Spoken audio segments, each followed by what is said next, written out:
Hello, everybody. My name is Jimmy Gill. I'm a life coach and I'm also the founder of jimmythecoach.com.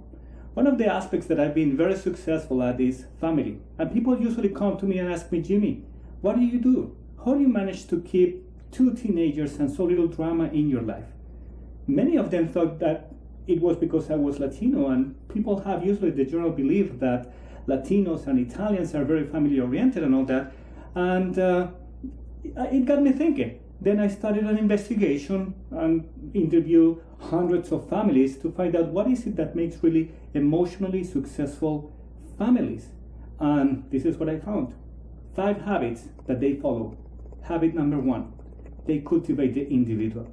It is very important for them that every person grows internally. They encourage everybody to grow.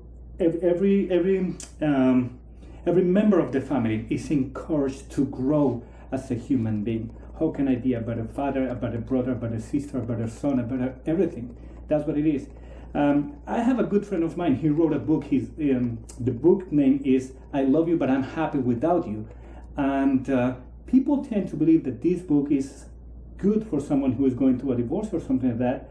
And I tell them, you know what? No, it's actually a pretty good book for you personally to grow. Emotionally successful families understand this principle.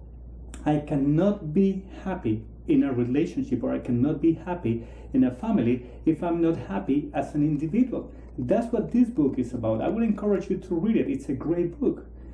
Habit number 2, they also encourage the growth of a couple. They understand so much that the couple has to stay together and strong throughout the time. At this point, what happens is they never let their parents' role overtake their couple's role. And this is what they do. They usually go out on dinners, lunches, or go out in a date. Even if they ended up talking about the kids, that's what many people do. But you know what? They reserve that space for themselves, for their privacy, and they protect their privacy as a couple, even from their own kids. They ask their kids to knock on the door before coming into the bedrooms. And if the kids at the middle of the night, they come into the bedrooms because they're having nightmares or something like that, they let them stay, but when they fall back asleep, they take them back to the bedrooms because they protect that privacy. That is important for them. Habit number 3, they understand the value of a united family, and they try to do activities that keep them together, whether it's going to the beach, going to the church. They all go together, visit the grandparents, vacation. But the one that really captured my attention is mealtime. Whether it's dinner or lunchtime or whatever it is, they usually have at least one meal together during the day, all of them.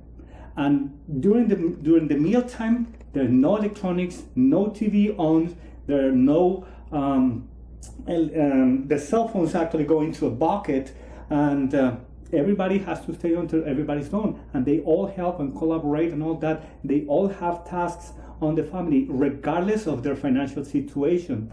When the kids grow, they have to take on chores and tasks at the home. Habit number 4, they raise happy, independent children.